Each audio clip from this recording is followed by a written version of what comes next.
Welcome to the big show. Oh my gosh. It just keeps getting worse for Disney, for ESPN, for ABC News. We've got some details on the Shannon Sharpe situation we've got to discuss. I told you yesterday, CBS News was probably looking at the end of 60 Minutes. You know, the hour clock is kind of running its time. New reports echoing exactly what I told you just yesterday. And what is the deal with the former Patriots coach? You know, Bill Belichick? The Jennifer Hudson girlfriend thing. Oh my gosh, the girlfriend from hell. I'm getting a little worried about poor Bill. I'm concerned he might be, I don't know, what do you call this? Trapped?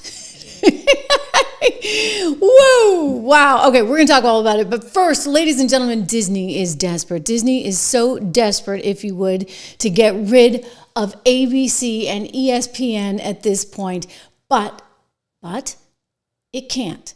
We'll explain why, but first understand what this company is up against, right? They've got this guy, Shannon Sharpe, which maybe they thought was going to be a good hire. Nobody really understood why they thought that would have been a good hire. Great columnist in the New York Post has a terrific piece on this today. He's like, what were you people thinking? Like, how did you ever think this was going to go well, hiring this guy? Of course, as you may know by now, Mr. Shannon Sharpe has had a little bit of a run-in situation with the Diddy lawyer, Tony Busby, who has teamed up with a woman who Shannon claims he had a consensual relationship with. She was an OnlyFans star of sorts. And, well, things went a little sideways, and now she's suing him for $50 million. He's had to step down from ESPN in the process. Watch his statement here. He's trying to say this is sort of like, oh, typical, you're trying to paint me as a black man, blah, blah, blah. You can tell he's reading it. I want you to see it. To my family, friends, supporters, and colleagues, I want to speak to you directly and from the heart. This is a shakedown. I'm going to be open, transparent, and defend myself because this isn't right. This is all being orchestrated by Tony Busby, who has targeted Jay-Z.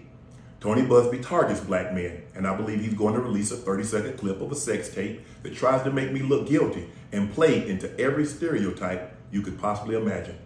That video should actually be 10 minutes or so. Hey, Tony, instead of releasing your edit, put the whole video out. I don't have it, or I would myself. You know what happened, and you're trying to manipulate the media. The encounter in question took place during the day at her invitation, and now that appears to be a deliberate setup, coordinated by Gabby, also known as Carly on OnlyFans. Gabby and Tony Busby want $50 million. What they're getting is sued for defamation and trying to take me down. My career is all about real talk and honesty. I know my family and fans know exactly what this is about. And I'm going to be out there telling you whatever I need to say, just like I always do. I love all you guys. Okay, the whole thing was just super, super awkward. I told you about the columnist right over at the New York Post. The title of his piece, Phil Mushnick is his name, is It's No Surprise ESPN's Shannon Sharpe hire has gone horribly wrong, okay? Like just a bad idea from the very beginning, he writes. And a bad idea that, by the way, is going to cost Disney more money. Bob Iger sitting there tearing his hair out saying, who the heck needs this between George Stephanopolous and this guy? Wow, you got problems, okay? So here is the $50 million lawsuit that he's writing about with the NFL star. There's a little X in there. NFL star apparently engaging in X-rated behavior. And the allegation, of course, is that he raped this woman, 20 years old, Tony Busby, representing her. And he's like, no, the whole thing was consensual. I'm a family man, but this whole thing was consensual. TMZ actually released a portion of this tape that Tony Busby has put out there. Apparently the woman taped the whole thing, or they were taping the whole thing. I don't know, but the 15 minutes of the tape is pretty darn bad, like pretty darn bad stuff. And Sharpe is calling him saying, put the whole thing out, because what you're going to find is like this was all consensual, blah, blah, blah. Anyway, it doesn't change the fact that this is a massive headache for one, Disney. I mean, it is, after all, Disney, okay? Disney, good family fun that it is. They're writing, what did ESPN see in Sharpe that made him a must-hear commentator? Like, what was so great about this guy? They say, they had Stephen A. Smith already, right? So you kind of had some of that ground covered if you wanted to have this sort of, loudmouth making loud noises rather than sense. I guess that's a bit of a hit on Stephen Smith. Why would ESPN regard Sharpe as worthy of a reported annual base salary of $6.5 million with expectations of an extended huge salary, ESPN employment soon to follow? Like, why would they hire him? He had basically been tapped out at other networks. So what was so special about Shannon Sharpe other than, well, Disney is trying to be the anti-woke, so they want to make sure they have enough diversity in their staff, right? But why this guy? He continues writing, it's as if Smith, who slipped into his dialect-diverse, antiquated, stereotypical black preacher man costume to address the brothers, needed Sharpe's help. In other words, he's like, you got that with Smith. He's doing the whole shtick. Why do you need Sharpe in there kind of interfering with things? But on ESPN, you cannot, he writes, exaggerates the importance of that night's Magic Timberwolves game on ESPN. They're saying that, basically ESPN holds its viewers in very low regard. They have such disrespect for their viewers. They don't think that they're intelligent because they think that they basically will want to see and hear these no better ideas, form-fitting junk as they so now broadcast. So it was kind of an interesting piece and really quite a takedown, if you would. I would say Stephen Smith, for his part, has come forward and said, oh, there's no way that he could stay on. He's like, see ya, bye-bye. Oh, we don't have to worry about you at ESPN anymore. Stephen Smith saying there's actually no way that Disney could keep him on given all of these horrible, horrible rape allegations. And let me read you his statement here that he told Deadline. He's like, look, he's working at Disney, basically. I've been at Disney since October of 2003. I know this place. I know the worldwide leader that is ESPN. And basically there was no way in HELL that Shannon Sharpe was going to be able to stay in the gig because of everything that had happened. And I go back to this. I think that what the New York Post reporter was writing was actually pretty important because everybody kind of saw this as, why are they hiring him?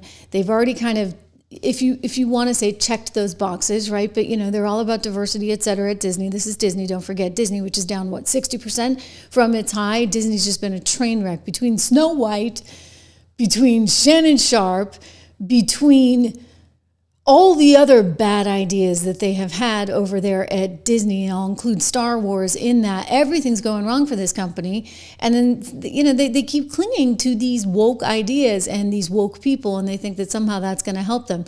In this particular case, look, you're innocent until proven guilty, but I find it kind of ironic that Shannon Sharpe's like, I'm a family man. I actually had to look up whether he was married or not. I'm like, oh, how's his wife with that one? Saying, listen, I just took up with an OnlyFans model. What's the big deal? Her name's Gabby. She goes by Colby or whatever on OnlyFans. And this was all consensual. So I looked it up. He's actually not married, but he has some kids. Anyway, I don't really think you want to purport yourself to be like this, really great all-American family guy, shall we say, given your, tendency to clearly lead an alternative lifestyle. In other words, maybe Stephen Smith is right. Like, the Disney thing was never, ever, ever going to work out for Shannon Sharpe, who's now, by the way, gone on leave. I'm sure Disney's like, phew, we don't need this headache, right? He's gone on leave, and we'll see what happens. But he's countersuing this woman and I guess Tony Busby, but we'll see. One thing that some of the articles pointed out, which I thought was sort of important, was that he actually went out there and made an offer of $10 million for this woman. So that's a little bit peculiar. And then they communicated this. So here we've got it right here. His defense is even more curious. They write, as his lawyer admits, Sharpe offered at least $10 million to settle. Such an offer doesn't represent a go-away already nuisance solution or even a gold digger shakedown suit, as Sharpe maintains, but rather thick smoke caused by a genuine fire. In other words, $10 million is a whole lot of money. She's asking for 50, but he's offering 10. Why would he offer 10 unless maybe there was something there? So we shall see. But in other words, it's just another headache for ESPN, another headache for Disney. And this is a company that has got plenty of headaches already, right? ESPN is not the only disaster they have. I'm talking about ABC News. I'm talking about The View, Whoopi Goldberg, Joy Behar. I'm talking about George Stephanopolous. I'm talking about the rest of the team over there at ABC World News Tonight. They have a problem with their wokeness. They are so biased in their agenda, and it's coming back to haunt them. You recall, of course, George Stephanopoulos went on set, interviewed Nancy Mace, kept using the word rape and calling Donald Trump a rapist. This is not actually true. The jury never convicted him of that, and yet, despite knowing that, and by the way, a reporter should, right? But despite knowing that uncertainty and having his producers tell him that, George Stephanopoulos went through with it all anyway. Well, why would George do that? Why would he do that unless he was just trying to he wanted it cemented into the minds of the American people that this guy is something he's not.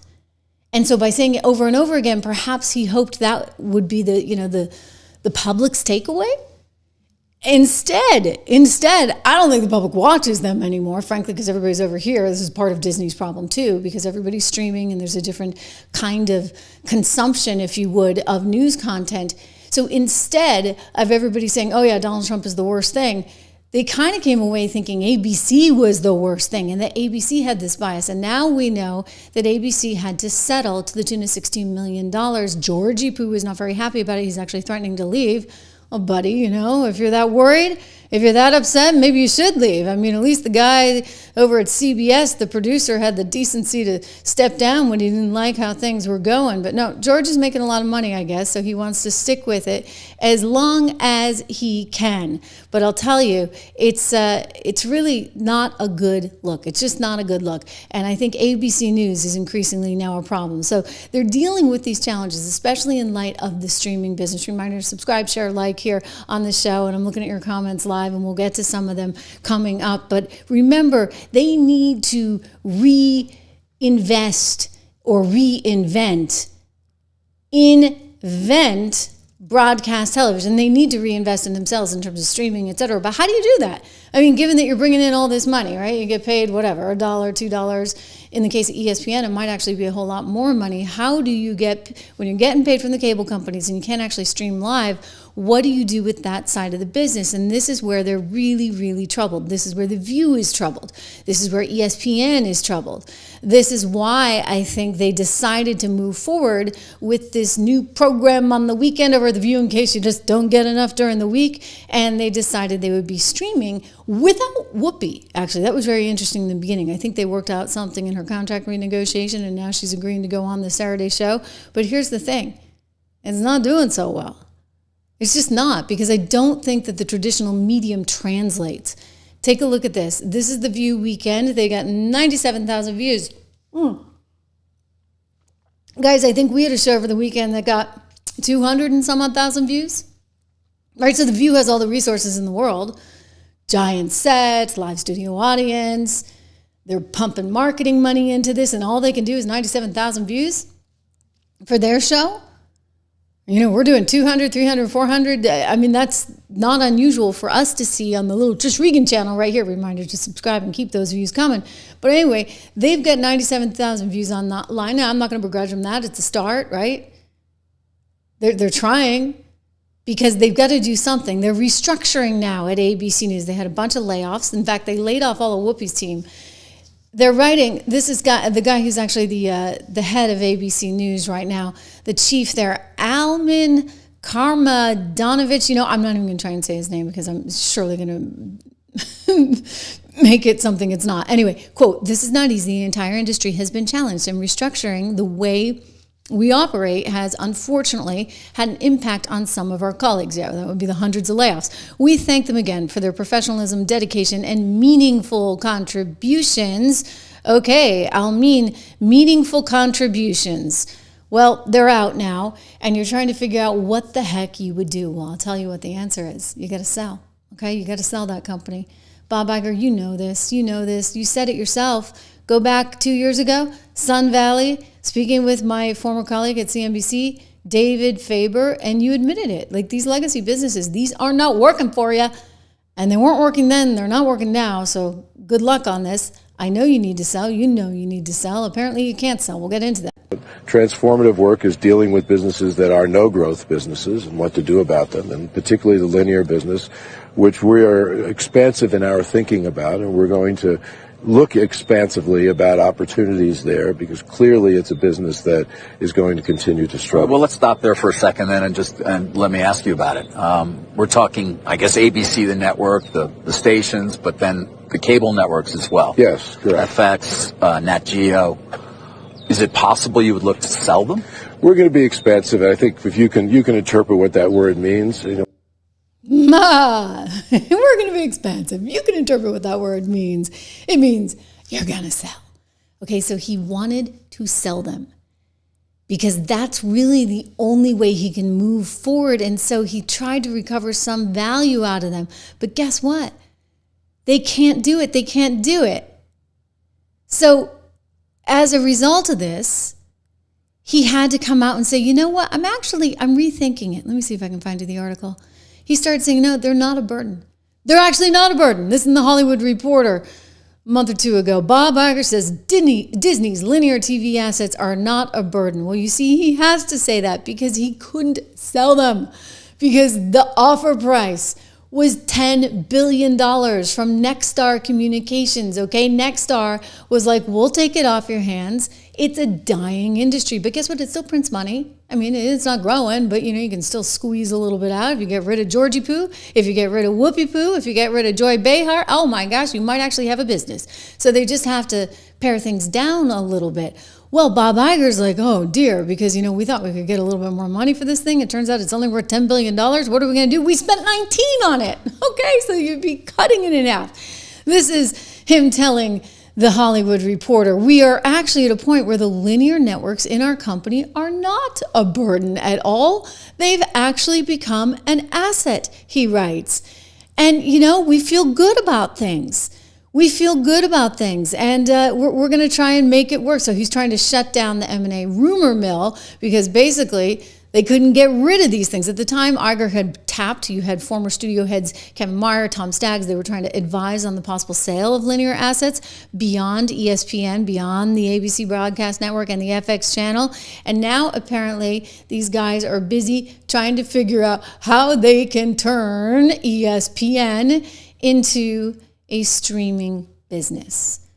So that's the latest news. They can't sell it. Remember, $19 billion is what Disney paid for the network back in, I want to say, the early 90s.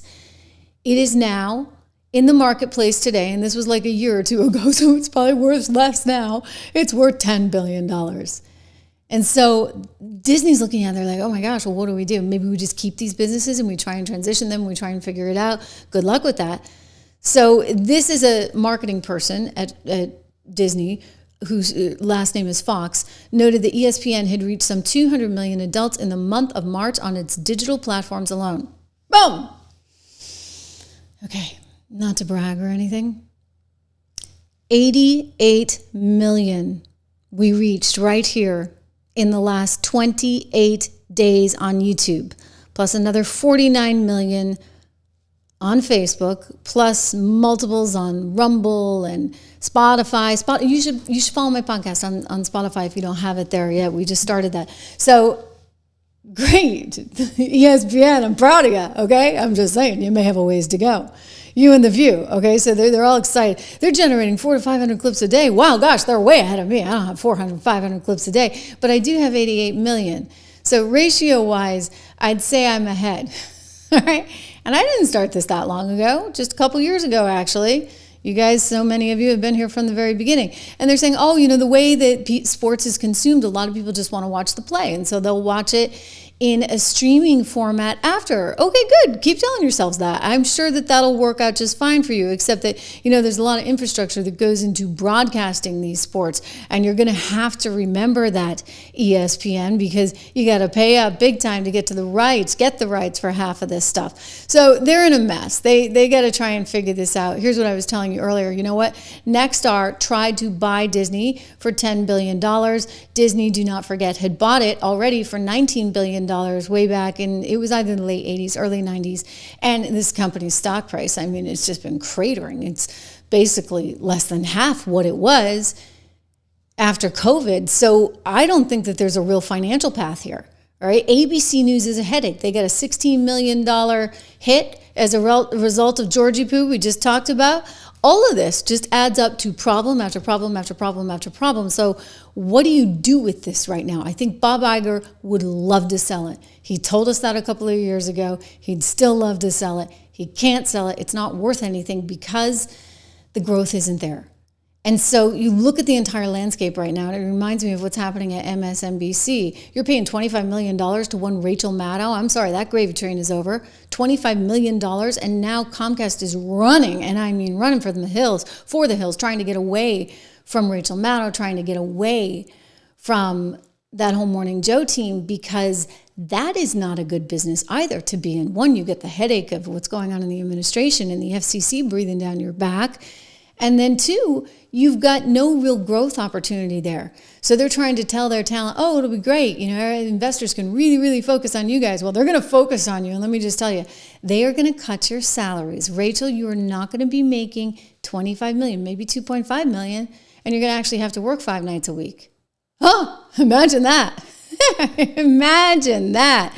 I'll tell you, these people, I mean, the whole industry is just a complete disaster. I want to get to what's going on at CBS News because I told you yesterday this company's going out of, or this show is going out of business, and more evidence today that I am right on that. Before I do, here I am in gold. I might as well give a shout out to American Heart for Gold right now, right?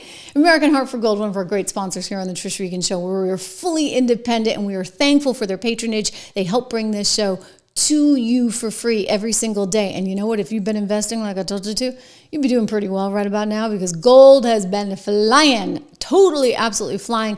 And a lot of people believe that momentum will continue. For example, Goldman Sachs coming out recently and saying $4,000 an ounce is their price target on gold. So go check that out today. Go to trishlovesgold.com. 1-844-495-1115 is their number. You can get up to $15,000 by mentioning my name, or text Trish to 65532 today, 65532, or again, just go to trishlovesgold.com because I certainly get the outfit for it, shall we say. So CBS News is in kind of a bit of a situation because they have this signature show called 60 Minutes, which airs in a very, very sweet time slot, often ahead of some of the football and other key games that are on CBS on the weekends on Sunday night, 7 o'clock. And they kind of have gotten themselves into it. You may remember, of course, that whole Leslie Stahl exchange with Donald Trump, where he's like, Leslie, look at the laptop, the Biden laptop. And she's like, oh, that's not anything but Russian misinformation. That whole thing is fake. And he's like, no, it's not. And she said, yes, it is. We're not going to put fake news on 60 Minutes. This is 60 Minutes. And she gets up on her high horse and he's like, Leslie, for goodness sakes, listen to yourself. Why don't you go and check these stories out?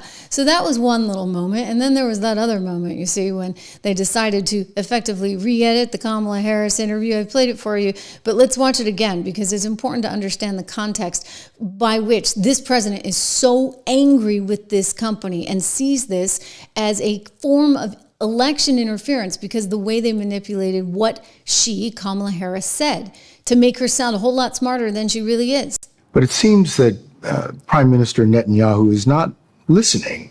Well, Bill, the work that we have done has resulted in a number of movements in that region by Israel that were very much prompted by or a result of many things, including our advocacy for what needs to happen in the region. But it seems that Prime Minister Netanyahu is not listening. We're not going to stop pursuing what is necessary for the United States to be clear about where we stand on the need for this war to end.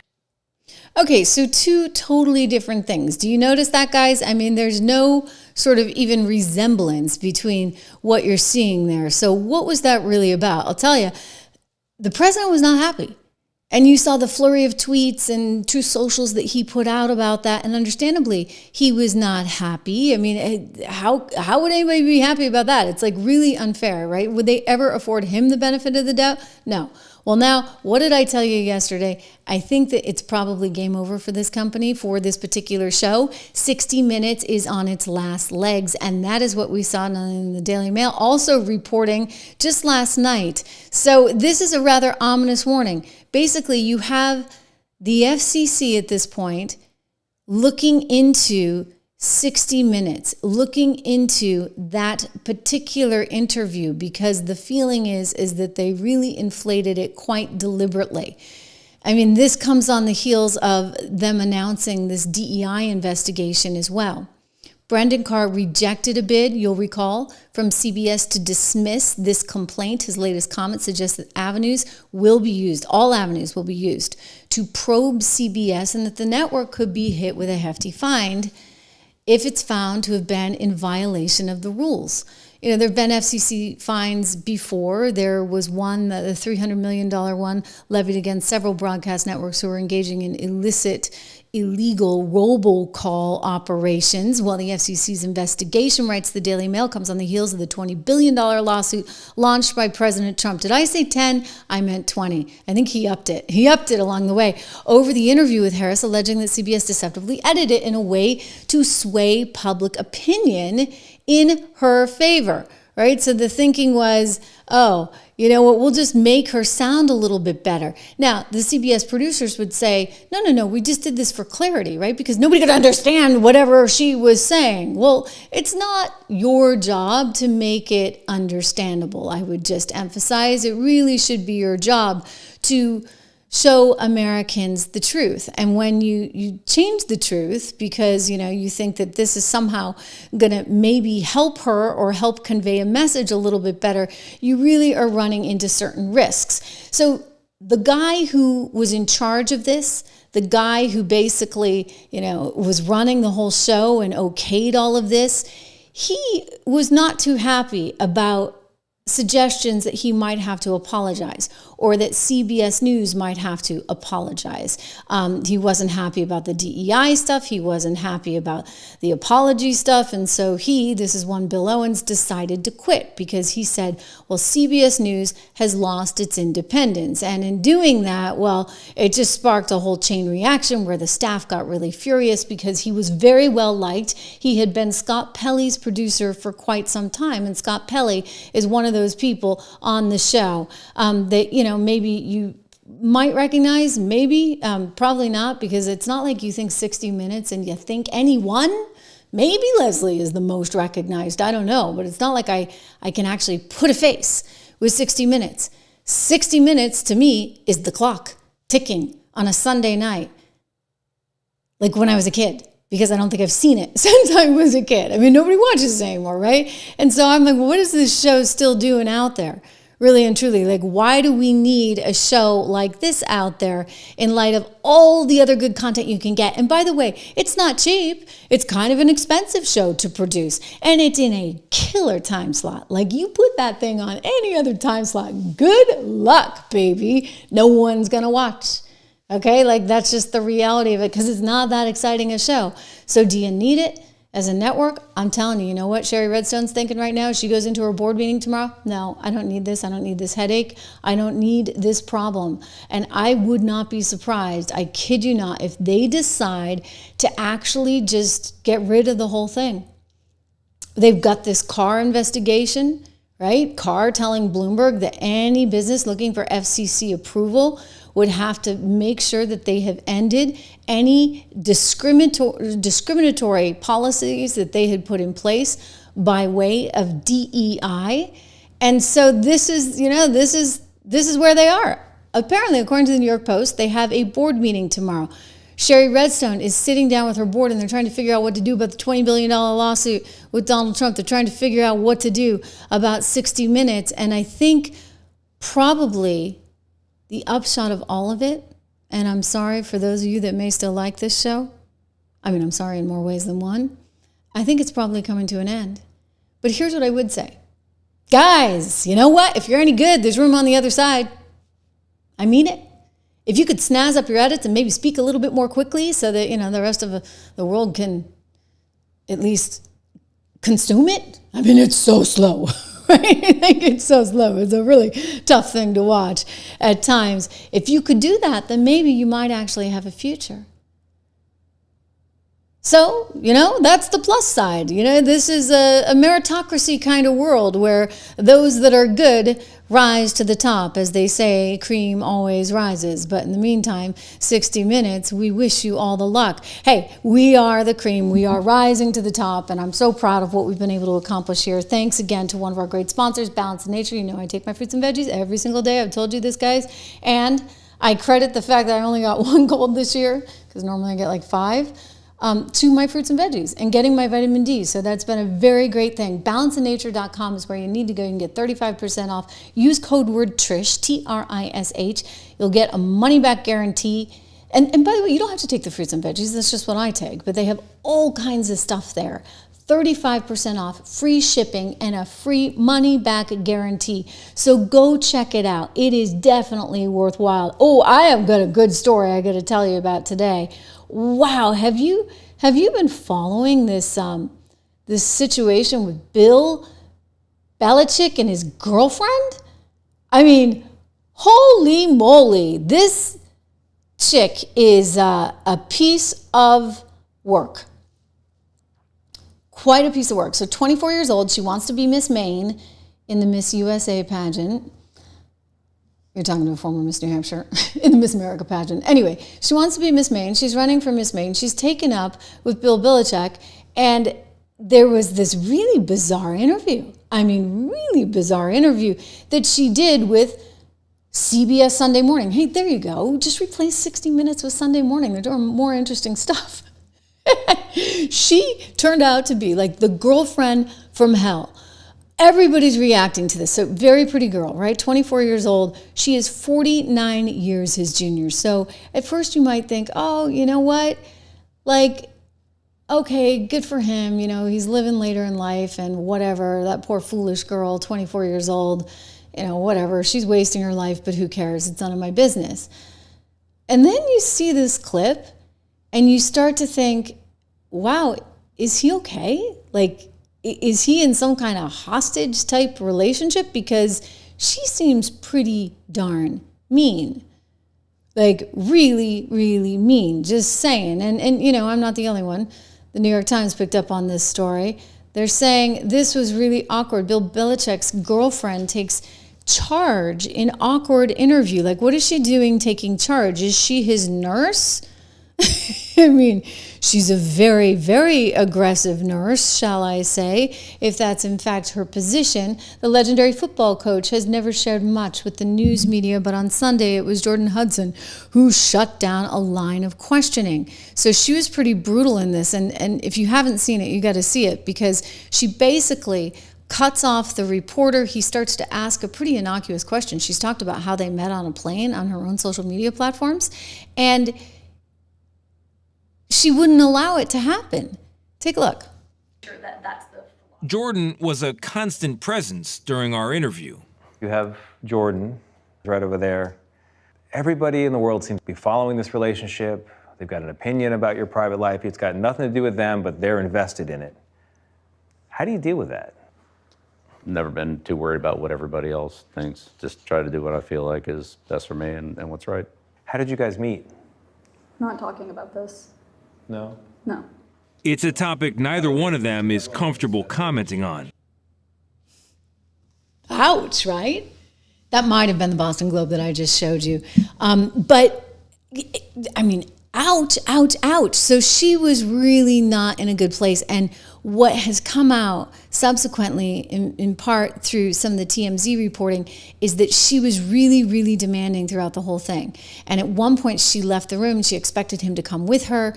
She was quite difficult throughout all of it. And so people are left asking why. Well, now she's coming out and saying that, this is not her fault. So she's trying to save herself. Again, you just look at it and you're like, wow, you are one selfish chick, right? UNC, by the way, is kind of worried. So UNC is the team he's coaching down in North Carolina right now, and he came from the Patriots, and I pay special attention because I'm a New Hampshire, New England girl, so this was interesting to me, and I was really kind of surprised to see this, and I'm actually like worried for him. I mean, I'm with UNC, like people are worried, but she's been tough, and now she's coming out in People magazine, and she's releasing a bunch of emails, including from him, in order to defend herself. Yeah, okay, and she said there's more coming. It's like, wow. Okay, so this is the email that she released. And this is an email from Bill. They actually had everybody's emails on this. I took it out because I didn't think it was that appropriate to have everybody's email addresses on there. But he's writing, I don't think this is fantastic, but it will probably hype the book, which is clearly the ongoing theme here. This is about what I expect from the media. We went through how important it was for me to put upped in the book. And of course, this is the feature of this article, which is mostly about admitting mistakes and talking about a Super Bowl mistake. So this is getting back to, the fact that he didn't do that well. Robert Kraft had to fire him, the Patriots. He writes, I am fine with putting mistakes in the book, but I am certainly not surprised that of the 260 plus pages, that is what they would highlight. And I effed up is the clickbait they used for the story. We'll see what the title of the article is. What I noticed has been conveniently left out.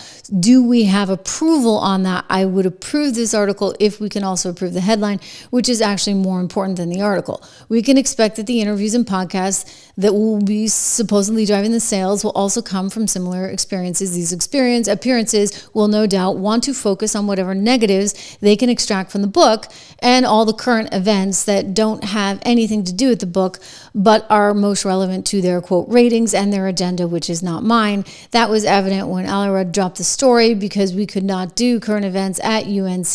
We'll see how many people want to talk about the $5,000 bill for spoiled milk, blah, blah, blah. He said, I have no doubt the I effed up will not be the main focus of Ray Dalio's book and Susie Welch in my conversations with them. Oh, interesting. I think that he's just going on to Ray Dalio, and he's the Bridgewater guy, and Susie Welch's show or pieces he's doing, and he probably thinks that it will be a little bit more substantive an interview there, but he didn't have a lot of faith clearly in CBS. And I'll tell you, I don't blame him, right? Like, I get it. This is what the media does.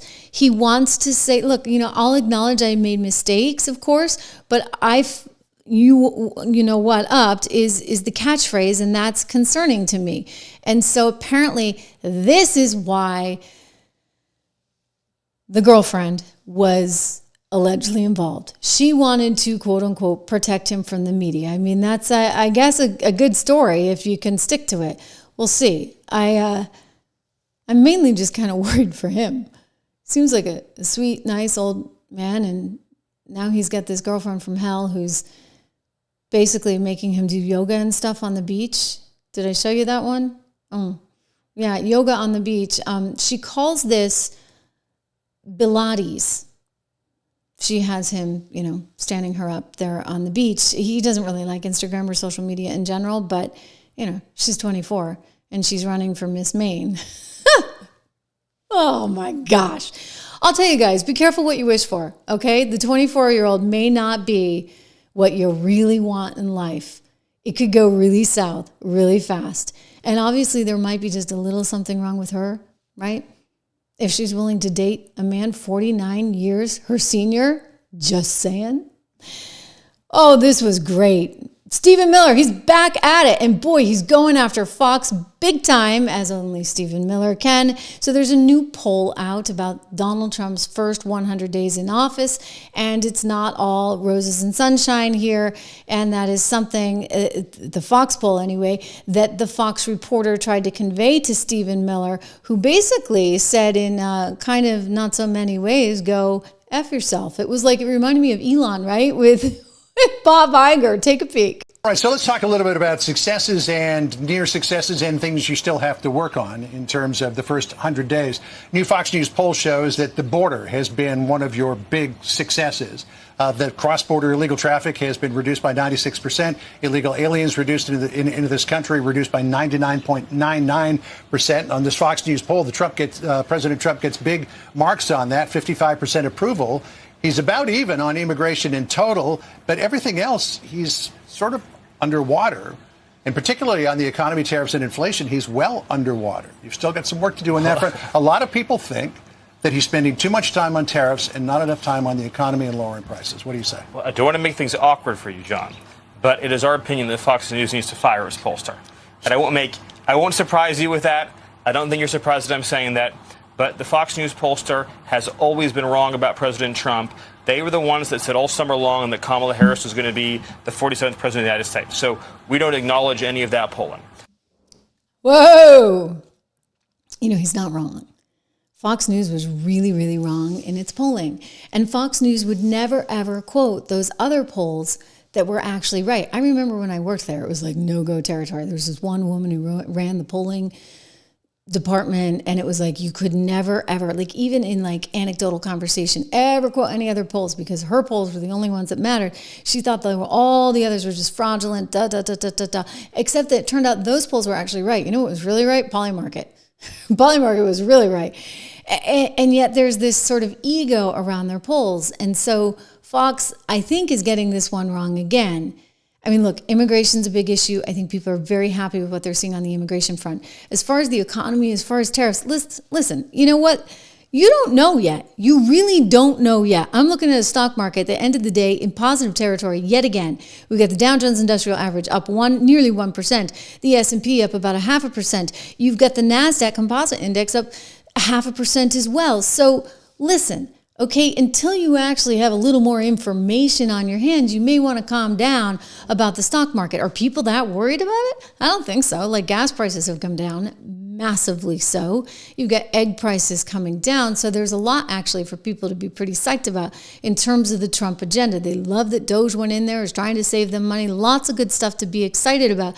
And so what Fox is seeing in its polls may not be perfectly indicative of the real world out there, right? We've seen that before. After all, 2016, 2020 even, right? Because he was far closer than those polls predicted. And of course, 2024 was another example.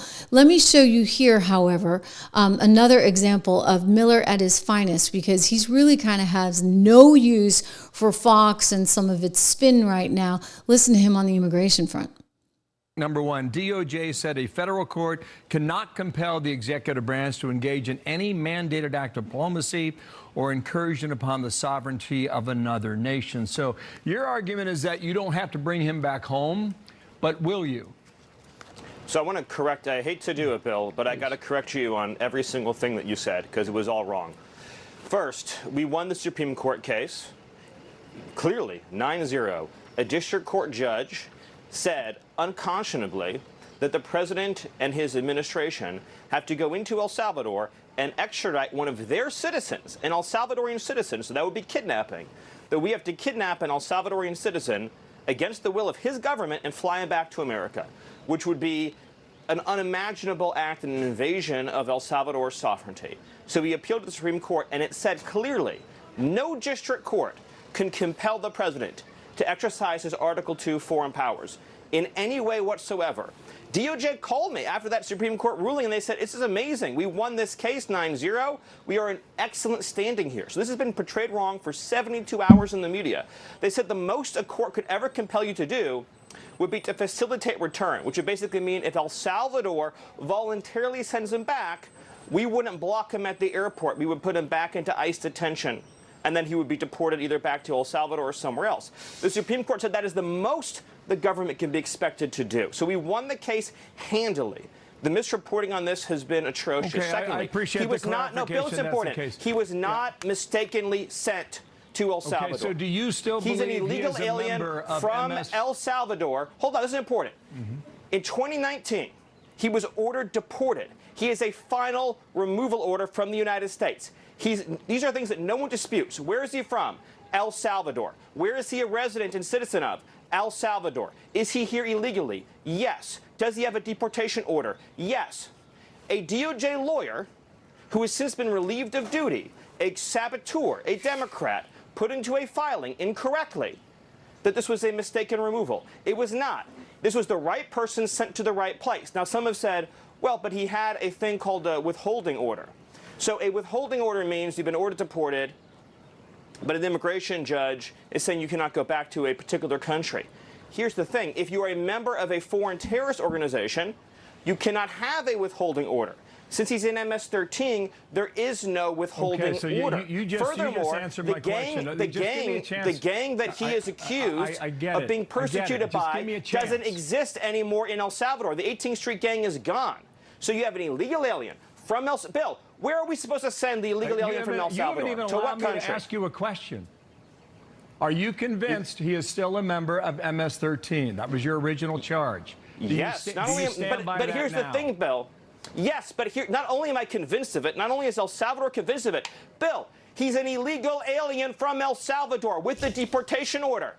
So his only options in life, Bill, his only options in life are to be deported to El Salvador or to be deported to some other country.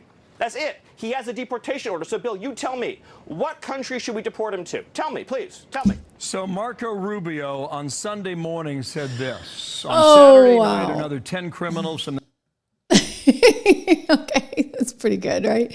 I mean, Miller is just the best at this. He gets very passionate, obviously. And in terms of the polling, I mean, saying, Fox, you need a new pollster, he may not be that wrong.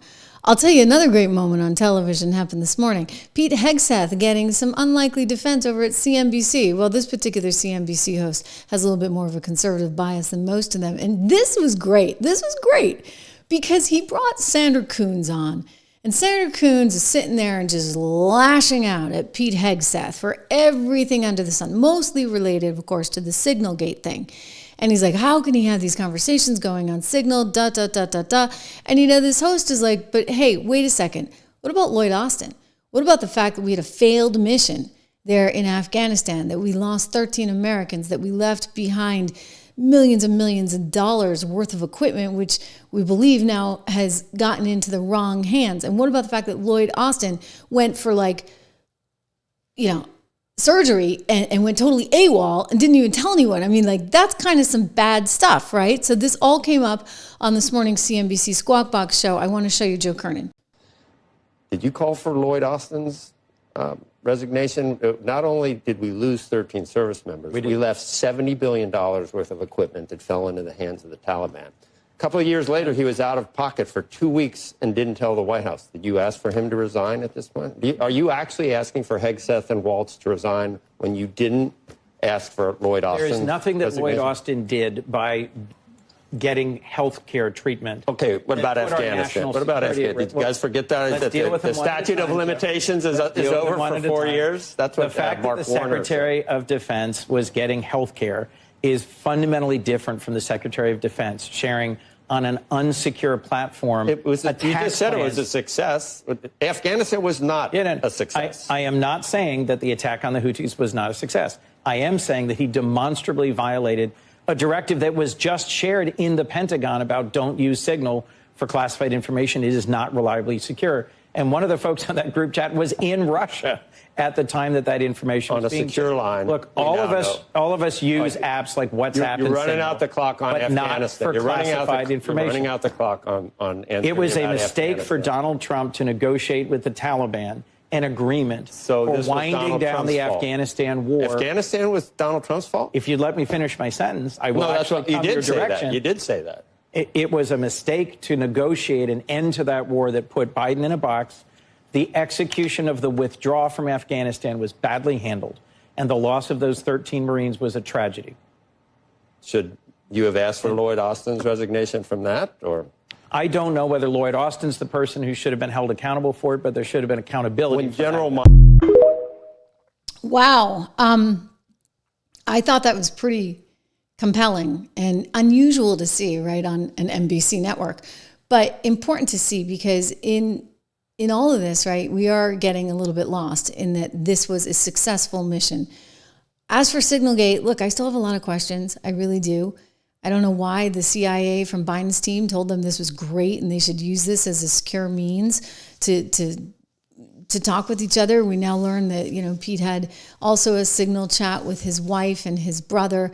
And so all of this is coming out as they try and do other things, right, to take him down. We were talking about this the other day. CBS News, good old CBS News, reporting that Pete has a makeup studio there that he was putting in at the Pentagon, to which Pete's like, no, there's no makeup studio going in. This is totally fake. No orders, no makeup. We should have installed tampon machines in every men's bathroom at DOD instead. The leftist news media would have loved that one, right? So he, something got a little lost here, because this is apparently the quote unquote makeup room. They have a green room that's right offside the set, and that's where people go. CBS started reporting this. Interestingly, one of his top handlers is a former CBS producer, and you kind of wonder who also worked at Fox, and you kind of wonder how these things leak out.